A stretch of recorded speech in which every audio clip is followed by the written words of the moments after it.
Hello, and welcome to episode 3 of Hogging the Mic, the Boar's official podcast bringing you student journalism like you've never heard it before.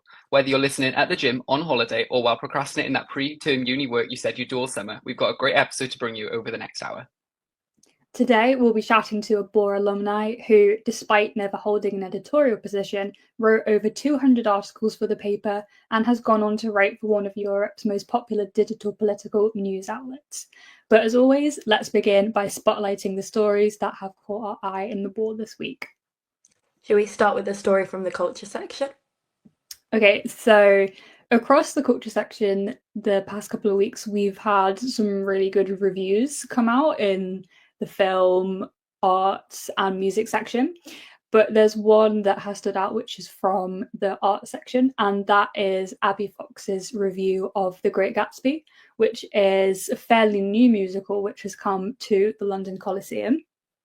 So what has made Abby's review really stand out to me is that she obviously has a really thorough knowledge of the book going in to watch the musical. So within her article, you can really see this knowledge like shine through, and she compares like scenes, how they've done it in the play compared to like how it's written in the book, which I think is so cool. And she also has a real good balance of like positive comments and where the production could improve, which I always think is great. With like obviously being within the music section, I get so many reviews, and a lot of the time people really are like focused on the positive things, but it's so important to add in where your concerts or albums or theatre productions can improve as well. So I thought that was really great. And also I've chosen Abby's article because it shows how easy it is to get involved in the Boar's culture sections, because you can get involved by just writing a review on something that you've been to recently, a concert or a theatre production like Abby. And also don't forget that the Boar offers press tickets for local concerts and plays, usually around the Coventry, Leamington, Birmingham area, even Stratford-upon-Avon as well. So don't forget to join the WhatsApp groups so you don't miss out on press opportunities like this one. On a similar note, I've chosen a review from the sports section. So the article that I've picked this week is one about Coventry City, and it's written by Joshua Keeble. Joshua detailed how Coventry City managed to maintain an unbeaten start to their season campaign with a comeback against Derby County. The piece is a match review, so it details the players that stood out and anticipates what's next for the club throughout the season. As many prepare to head back to Warwick for the next academic year, it's really exciting to read pieces about local sport. If you're a football fan looking for your fix of the game whilst at university, definitely check out Coventry City and also another local football club, Leamington FC. Like Lucy said, through the Boar, you can often get tickets, and last year we had a lot of writers go and write match reviews for Leamington FC, so definitely do also join the sports section WhatsApp group chat and take a look at any opportunities that are coming up. And yeah, over in news this week as well, we've had lots of stories about the university that might affect freshers in the coming weeks. And before I jump into the article that I'm going to spotlight this week, I'm going to give a special mention to an article by Rachel, which has been a very popular read over in the news section this week. And it's the news that as many as 1,000 incoming freshers have been allocated accommodation an hour away from campus, including in blocks as far away from Coventry. So while the board does cover a wide range of news, we of course like to put a focus on news that matters to our university community, and this piece as an example of that. So if you haven't managed to read that story yet, definitely go and check it out. It's over on the Boar's website. But the article I'm going to spotlight this week comes from Danielle Tempest, and it's off the back of Warwickshire Pride, which took place in mid-August. And for the third year in a row, the event was targeted by vandals who damaged the site, tents, and decorations. When hundreds of people were preparing to attend the Pride event, vandals had come in overnight and damaged the site. And Danielle takes a look at this story, including everything that went on at the event and the reaction afterwards.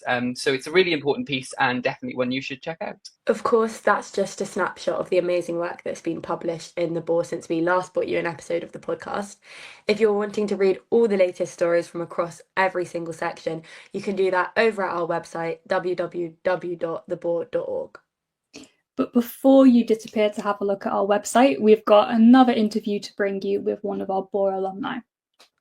Our guest today might never have been an editor at the Boar, but he certainly made his mark on the paper during his time at Warwick.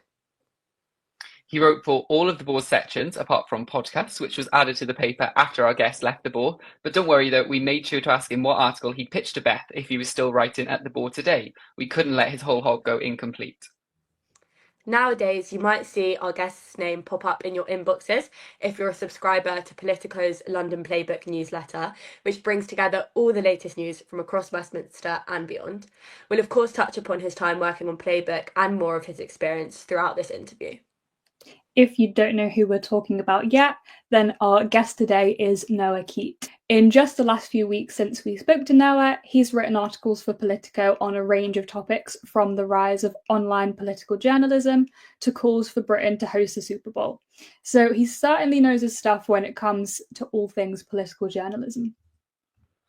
We covered a lot in our conversation with Noah, so we hope you enjoy listening to our interview with him. And without further ado, here it is. Our guest today has held a lot of roles within student media, starting out as a contributing writer for The Boar before becoming deputy editor for the comments section and then deputy editor for the book section. Not only was he part of The Boar, but he's also very vocal at Raw, hosting different radio shows. After graduating from Warwick, he completed his NCTJ with News Associates and went on to work at Politico, the publication that he works in today. Noah Keate, welcome to Hogging the Mic. Hello, thank you for that introduction. Really lovely to be here. So we're really grateful to have you here today, and we're going to start our podcast the way we always start our podcast, with the same question to all guests, and that is, what drew you to the Boar when you joined Warwick? Oh, that's a fascinating one. I mean, I knew from about the age of 15 that I really wanted to be a journalist. I just enjoyed writing. I enjoyed exploring stories. I enjoyed the fact that as a journalist, you can ring people up, ask them questions, and then present what they said to the world. And I've been quite involved with the student paper at my sixth form. And once I knew I was going to go to Warwick, I was desperate to see, obviously, if they had a student paper. And I'm sure I remember seeing the Boar when I went on an open day, which feels like another lifetime ago.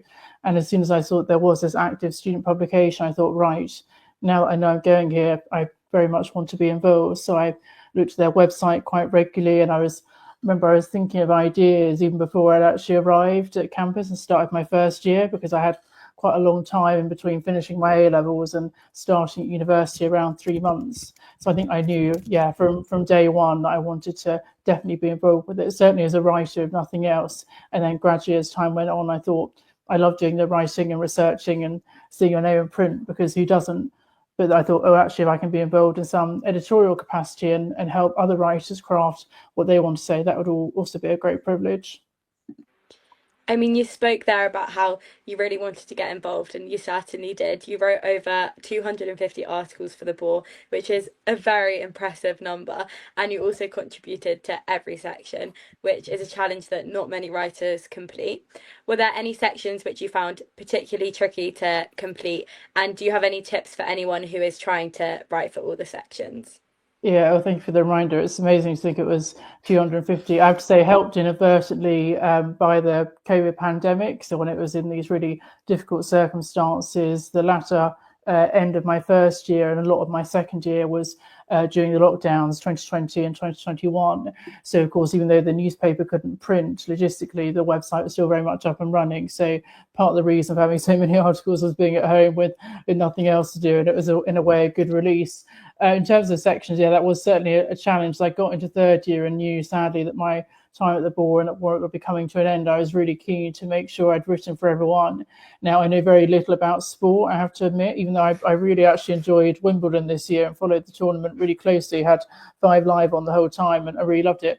Sport, I generally know very little about. However, when I was graduating in June, July 2022, the Commonwealth Games are coming to Birmingham. So I thought, right, that's something going on that's quite local that could work quite well for the Boar. And I thought, how about I do a summary of what the different sports are that are happening, where they're going to take place. So I remember the bowls tournament took place in Leamington Spa, near where I lived and near where many students at Warwick live in their second and third year. So I thought, if I write about that, and I can at least have completed every section and show I've got some sporting knowledge, even though it probably very much quickly went in my brain and then went out of it afterwards.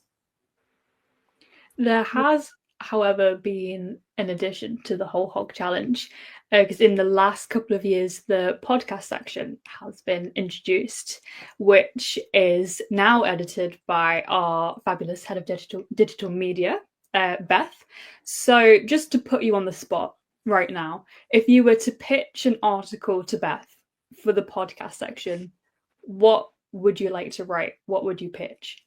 Oh, that's a fascinating one. I mean, apart from plugging Politico's own podcast where I work now, which include the Westminster Insider podcast, and there's an EU Confidential podcast, and some other ones too. We do quite a lot. So I'm not plugging those. I really love to explore how podcasting has become whether new is the right term, because they've been around for quite a few years, but a way of many people accessing long-form journalism, even though what I predominantly do at Politico is with the written word.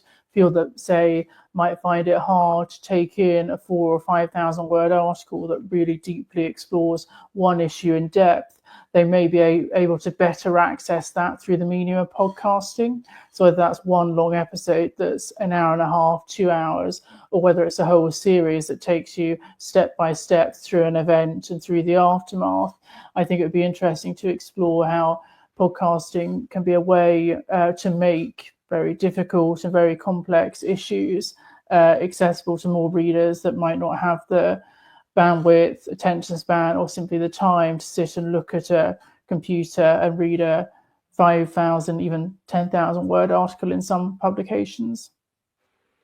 I definitely agree, and that's obviously one of the reasons we're launching the podcast, is to bring those listeners in and to bring something else new to the Boar. But your time at the Boar, we've talked about your writing at the Boar. But you were also involved on exec, and you held the position of comment deputy editor in your second year, and then books deputy editor in your third year. But you never went for a section editor position. How did you come to that decision not to edit a section? Yeah, it was a tricky one, I have to admit, and one that I thought about in my mind a lot. I mean, part of it was, in a sense, time commitments. I knew that my degree would always come first, much as I loved student media and being involved with student media, both at the Boar and at Raw, the radio station, and also because I read politics at university, I was involved to some extent with the Politics Society and wrote for Perspectives, which is a magazine and certainly a website that I believe still is going on to this day. And so it was a dilemma, and I thought what I can manage in my time with a deputy position within a section might not be possible. I was doing the whole editorship for one section, or even a more senior role. So it's a balance that every student has to come to. But I found it was the best of both worlds, because not only did I do things with the Boar, I did work with those other publications and outlets, as you mentioned.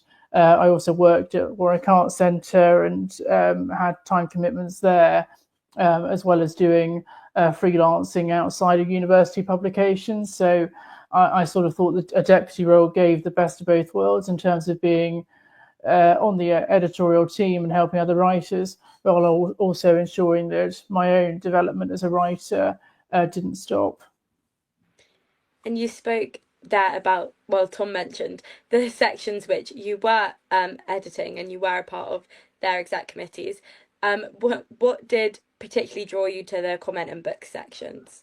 Well, I've always enjoyed reading op-eds from when I first got interested in journalism, and that was across a whole variety of publications when I was growing up. So whether it was on the Guardian website or in the Spectator, the New Statesman, publications from left to right, I've really enjoyed it when a writer can craft an opinion in 1,000, 1,100 words and really make their case, regardless of whether I agree with it or not. And I think it is a very fine and it's more difficult than it looks art to do, try regurgitating on a subject for 52 weeks, and if you do a column a week and it can't be done, you've got to have that versatility, originality and variety.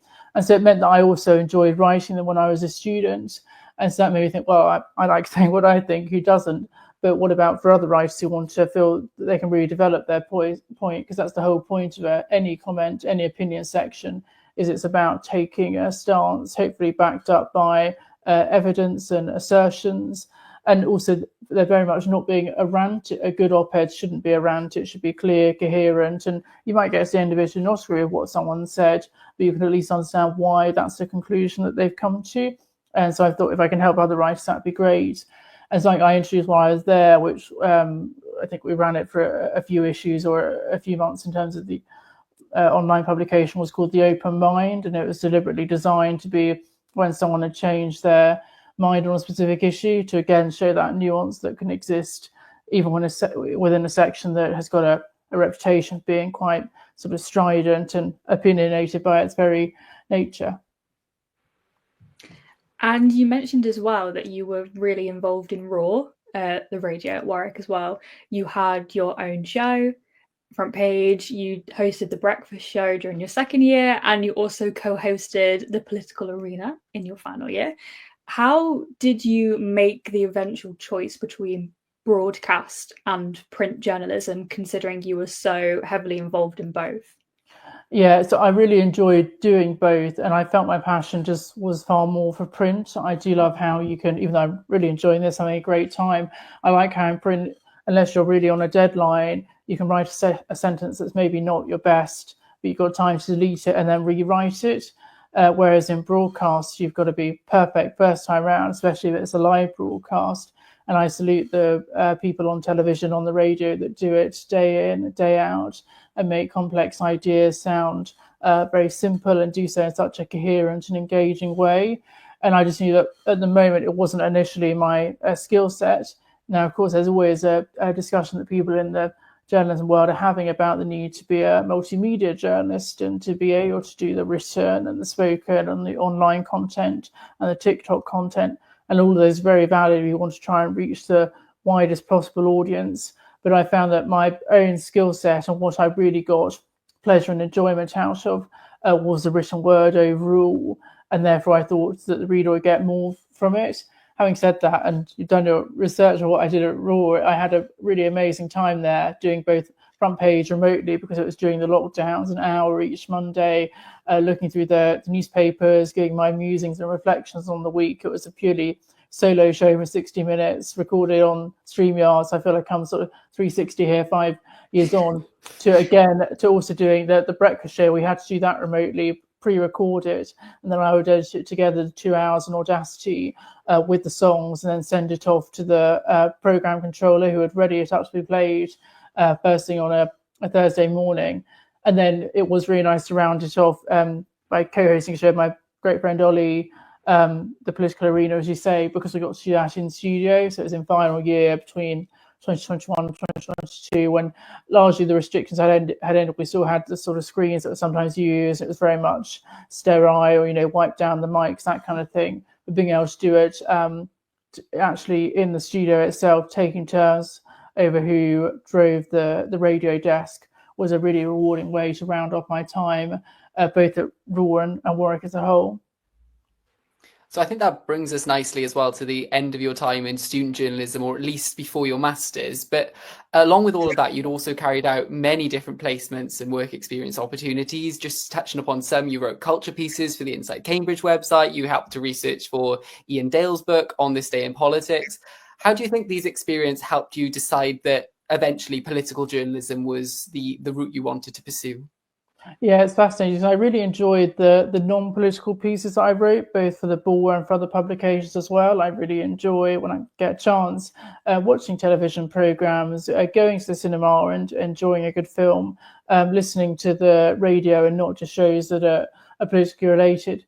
But I knew that politics and following what was going on politically was always my first interest. When I first became interested in it at age 14, and then the developments later on.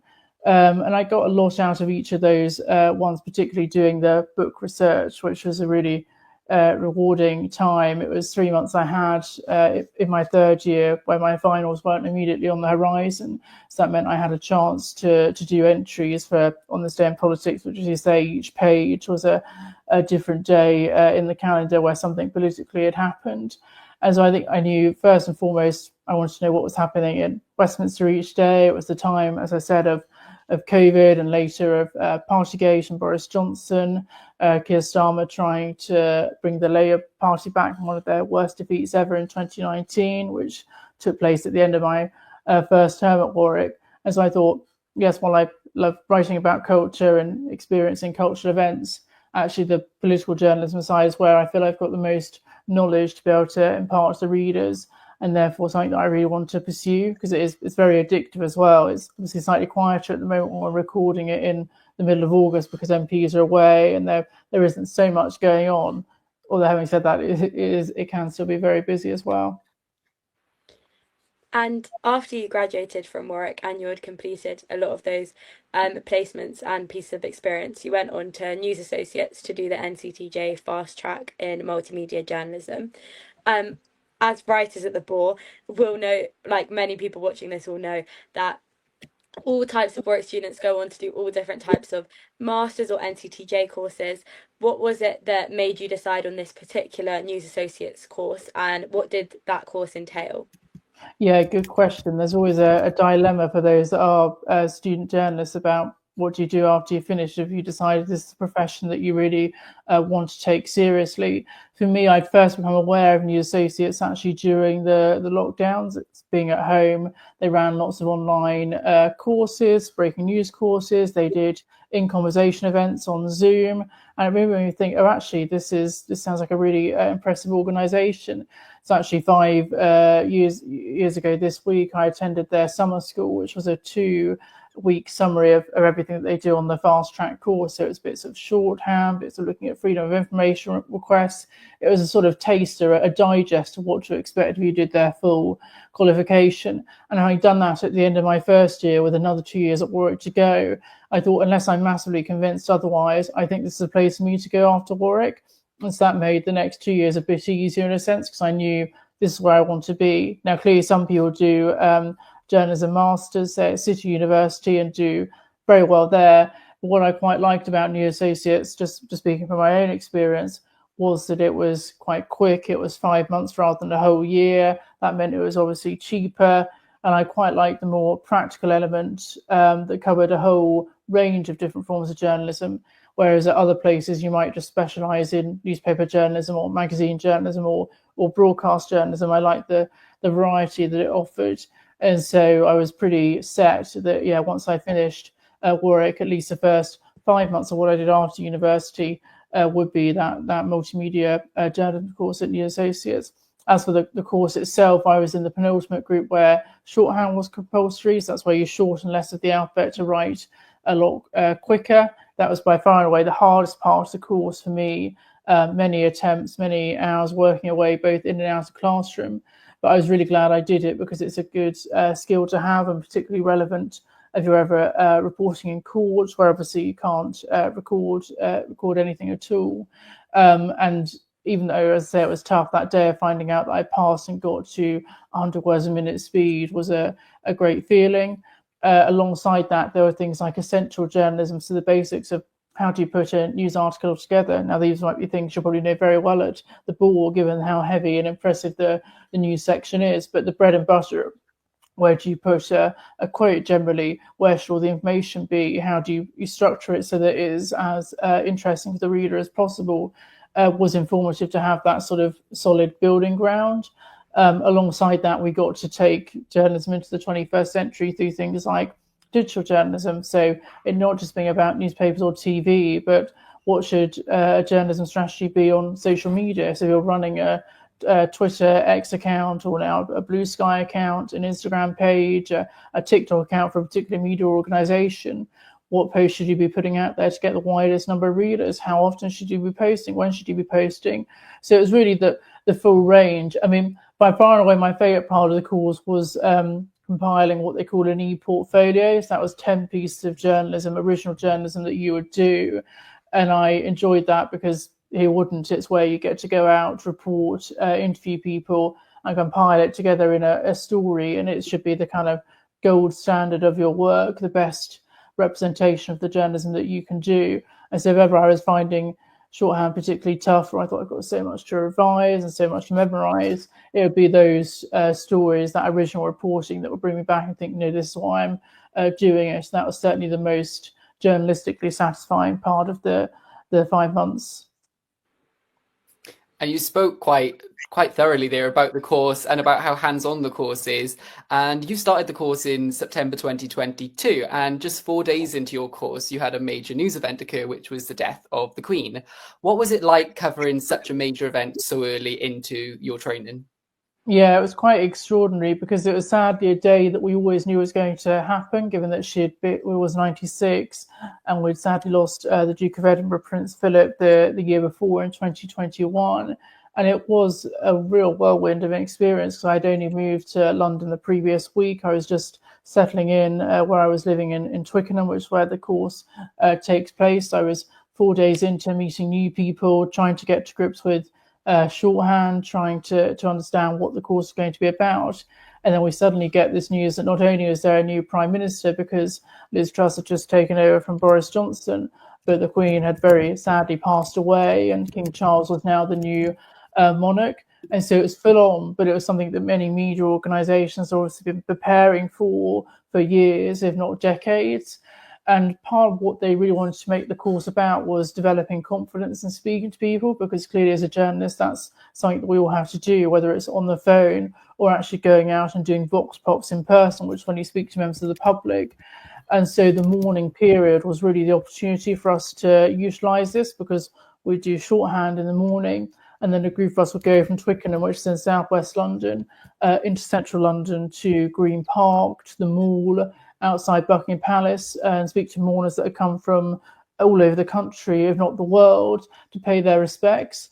And that was a really educational experience in terms of being sensitive for people that were grieving this huge loss, this figure who'd been at the centre of our public life for 70 years, the duration for which she'd been on the throne.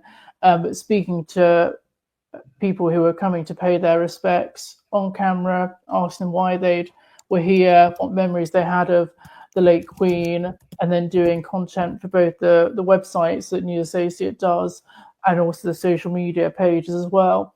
And we all came in on the day of her funeral, which was officially a bank holiday, but was very much a working day for journalists. And there were a mixture of us that were in the office covering it from there, but also people who were lined along the route, both in London and later at Windsor Castle. So as a journalistic experience, it felt very much extremely educational, and would be something that would stay with me both today, but certainly for the remainder of my course. And that was one piece of experience that you gained whilst on the News Associates course. But you also carried out a placement at Reaction magazine, a news outlet which focuses on political, economic, and cultural reporting and analysis. You did this whilst doing your NCTJ. How did that placement in particular set you up for a career in journalism, and more specifically political journalism? Yeah, so Reaction was a great site. They sadly announced as of this week or last week, they're scaling back a bit of their coverage and what they do.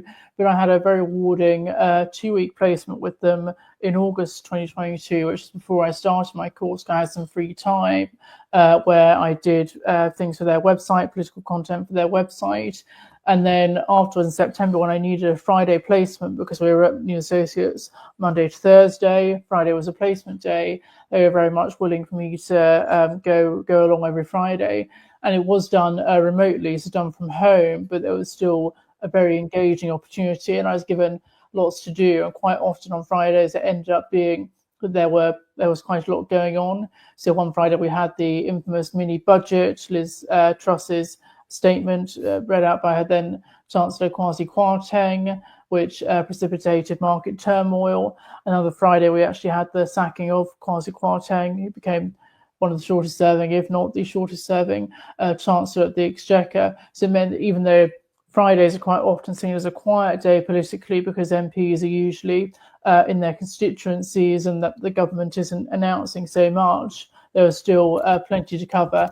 And actually many of the pieces I did for the Reaction website, for example, about the pay of nurses, were later used as part of my portfolio. So it was helpful for both the qualification, but also allowing me to develop my journalistic skills. So I feel like now's a good time to kind of move away from sort of your training in journalism to discuss what you do now.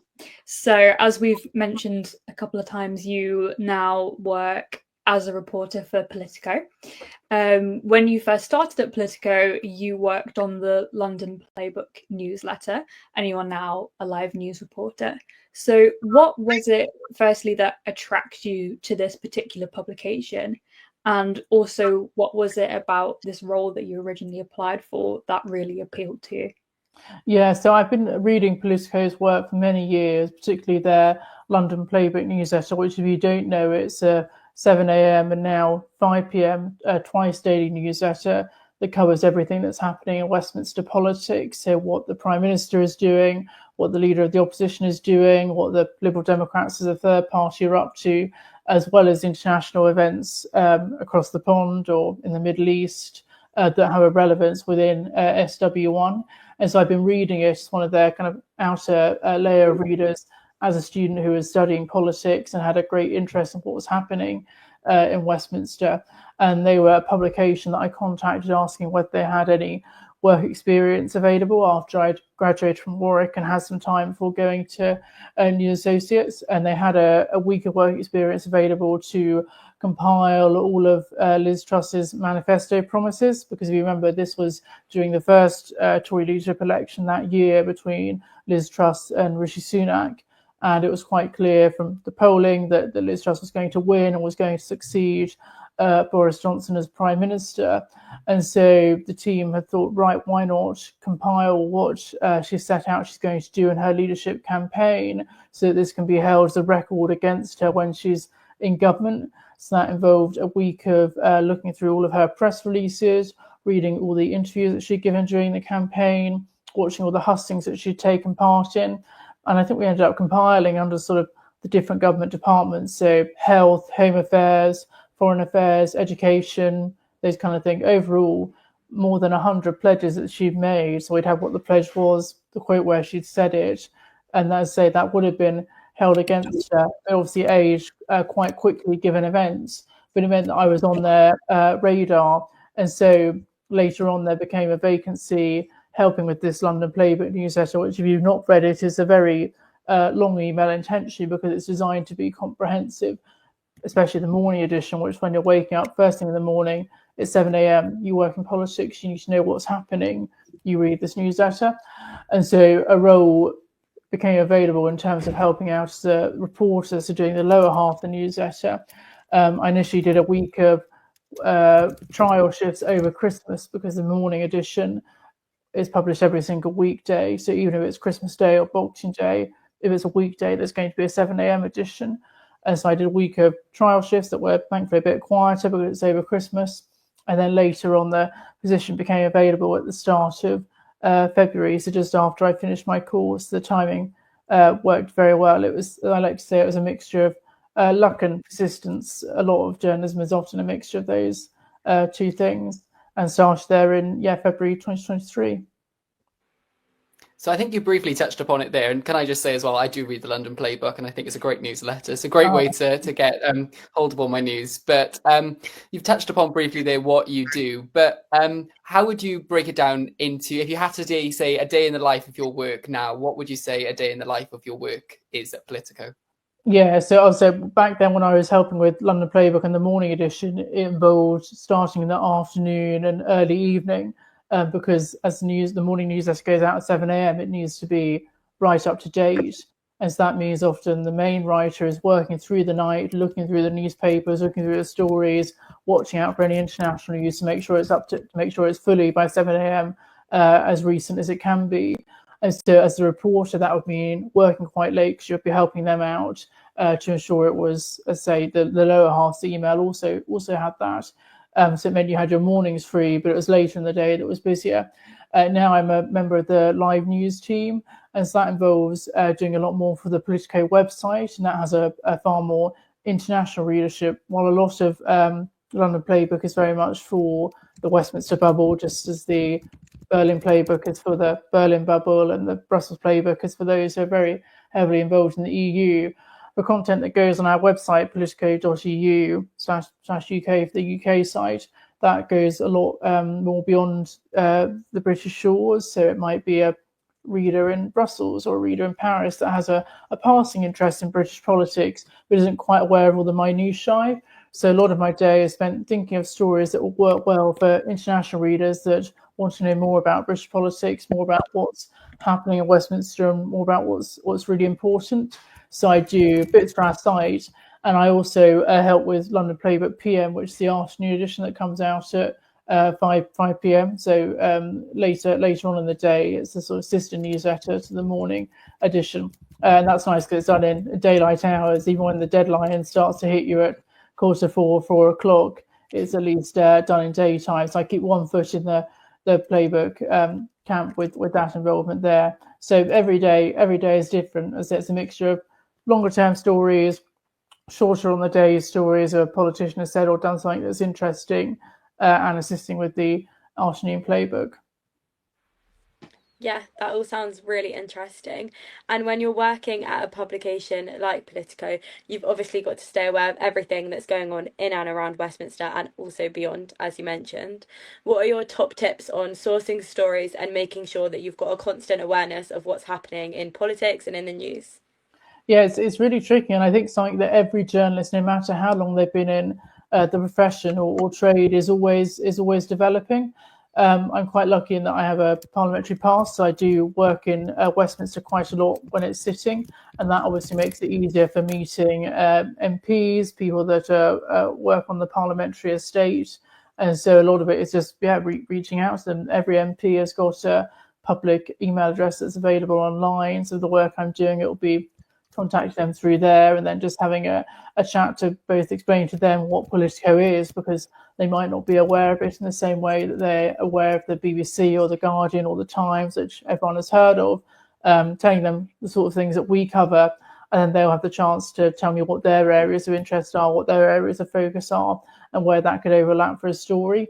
There's also a lot to be gained from following up as well. So not just having that one meeting, going our separate ways, and then not speaking again, but following up when there is relevant news that they might be interested in, and kind of getting their voices. In terms of keeping up with the news, yeah, it's a lot to do. Certainly something I've noticed my whole time at Politico is, how do we keep up with what's going on, so we can think in our head about, right, okay, this is happening now, but what are readers going to be interested in 24, 48, or even 72 hours? And so for me, I really try and look at a wide variety of sources. Obviously, the Politico newsletters, that goes without saying, but newsletters from other publications as well. I do still use X, Twitter a lot. There was a lot of discussion about whether people would stop using it at points and go to Threads or Blue Sky. Although I have accounts and do posts there, for a lot of the Westminster conversation, it still is X that does dominate, even though some MPs and some journalists and some media organisations even don't post there anymore. So I really say it is about variety, and also something, again, that I'm trying to learn is distinguishing between what's just noise, so what's just people saying something, even if they're people of significant influence, and what's actually substantive change. And that can again help in terms of working out what to cover. And it's a tricky thing to judge, and each day you think, oh, actually, is this just someone saying something, or could this have a big impact? But that's where having colleagues around you helps, because you can get a bit of a sense check about how important something is, whether it's something that we should be digging into a bit more, or is it something that's just going to pass within 24 hours and isn't of long-term consequence. So it's a dilemma. There's no hard and fast rule. Journalism is something that can't be taught out of a textbook. It's something that can make it daunting, but it's also something that I think makes it so exciting and riveting, and why I think everyone should want to do it, even though sadly that's not the case. Lots of people want to do it, which is brilliant, but it's not for everyone. Yes, definitely. And sort of as you were saying, that just on the job experience is just so useful to gaining all of those skills that are necessary to go into journalism. So the next part of our podcast is a little quick fire question section, where we'll just take it in turns to say a question. Some are related to journalism, some aren't, and you just have to, off the top of your head, go with the first answer that comes in your brain. Okay, so I've got the first question. So you may be neither, but tea or coffee? Oh, absolutely, tea. I've got a mug of tea with me as I speak to you all now. Yeah, tea all the way, whether it's English breakfast, Earl Grey tea, or jasmine. Yeah, that's the easy one. Easy start there. What about morning person or night owl? Well, it's interesting because in my old role when I was London Playbook reporter, you had to be a night owl because you were staying up until midnight, midnight. Where now my new role is very much a morning person, so I'll be waking up, listening to the Today programme on Radio 4, Times Radio, LBC. I think there's a good balance between both. Sometimes I find I'm most productive later in the evening if I sort of think of an idea and can kind of quickly tap it out on my laptop. Other times I find I'm more productive in the morning. So it's very much variable. But for now, it's certainly my current role is being a morning person. Do you prefer print or digital media? I find that I pay more attention and am more engaged when it's a print product. So even though now magazines, other publications, every publication has to have some kind of online digital presence, I would say that I probably prefer print. And actually one publication that's done quite well despite not heavily utilising digital media is Private Eye, the fortnightly magazine that balances both satire with very serious investigative journalism. And while they've got an excellent podcast and social media pages, actually overall they've managed to do well just by focusing predominantly on the print. So it shows that it can work. Who is your dream interview guest? Oh, what a great question. I any chance I get to interview anyone is always a privilege, because it's amazing they're taking the time to speak to you and hear what you want to hear, what you've got to say. I mean, at the moment, certainly because she's in the news a lot doing a promotional tour for her book, I think it'd be fascinating to speak to Nicola Sturgeon, the former Scottish First Minister. Her memoir, frankly, just published this week, and she's doing a lot of interviews elsewhere, because that's what you do when you've got a book to plug. But I think it would be really interesting to speak to her about how, obviously, her dream of Scottish independence came so close in 2014, and now at the moment, even though the SNP are having a bit of a resurgence, it doesn't look like it's something that's going to happen imminently. So speaking to her about that and the future of Scottish politics as she now prepares to step back from frontline politics, I think would be really interesting. What's one thing that you always carry as a journalist? Pens. I'm a great pen person. Even though we can get so used to typing things into our phone, I've always got far too many biros or other sorts of pens with me, and alongside that, obviously, a notebook or at least sheets of paper somewhere. Because there's nothing like, sometimes it's faster to scribble out an idea on a bit of paper, hope you can read your writing, and then type it up, than it is to get the laptop out if it's in a bag and type things out. So yeah, it's basic and it's simple, but pen and paper, you can't go wrong, as long as the pen's working, of course. What's your favourite thing to do after a busy day at work? Oh, well, I mean, I can be a bit guilty of sometimes listening to podcasts about the news, having written about the news and watched the news all day. So I try where I can to, where possible, if I'm not having a morning playbook and not working in the evening, I try to steer clear of that. And if I am going to listen to a politics podcast, and I'm a politics obsessive, make it something that's a bit more long form, so a bit less time sensitive, a bit less immediate, something that's a bit more broader. I mean, what I love listening to that's not directly related to politics at all is the Archers, the long-running Radio 4 soap opera. It's got a lovely theme tune. It's been going since the 1950s. That particularly of a weekend, actually, because I tend to listen to a sort of month's worth of episodes in one day. Slightly crazy, but it's my thing. That really takes me away from it and takes me into the fictional world of Ambridge, away from Westminster politics. Favorite article that you have ever written? Oh God, that's a bit well. A lot. Yeah, I mean, a big responsibility to choose from, because there's some you might think, wow, that was amazing, and others where you think, oh gosh, you sort of look at it in retrospect and think maybe that could have gone a bit better. I mean, one piece I got a lot out of reporting on this year. My favorite piece that I do and favorite to read actually are when people get out of the newsroom office, even though newsrooms are great for sharing and collaborating ideas and work together. I think the best piece of reporting is always done when you get out on the road and you speak and meet people that are directly affected. So earlier this year, I did a long piece about the Runcorn and Helsby by-election, which took place in Cheshire after the incumbent MP had to resign for punching a constituent. And I found that really engaging to write, both from meeting the candidates for the by-election, but also members of the general public too. So I'd say for now, that was one where, even though there was far more that I could have wanted to include in it, actually working out what the best lines were, the best bits were to include, the process of both reporting on it and writing about it was a really one that I really enjoyed. And that's the end of the quickfire questions section. We finish all of our podcasts asking the same question to every guest. So, what's one piece of advice that you'll give to someone who's writing, editing, or in any way a part of the Boar right now? Yeah, so what I'd say is definitely don't be afraid to find your journalistic beat. I think some of the best journalists out there are those that have got a real in-depth expertise in one particular area. So one, for example, is Will Hayward, a freelance journalist who has a Substack and covers Wales and Welsh politics very closely, or Simon Calder, who's been a long-running travel correspondent for The Independent and really has mastered that as a craft, a policy area. So while you shouldn't box yourself in, particularly as we're very early on in our journalistic careers, I think finding that niche that perhaps you think isn't being written about enough, isn't being broadcast enough, and then really making that your area of expertise as much as you can is going to serve you in good stead, both for applications for after work, but also future job applications as well. If you can say, I've found this out, I did this freedom of information request and discovered this, I've interviewed this person or that person, it's going to make you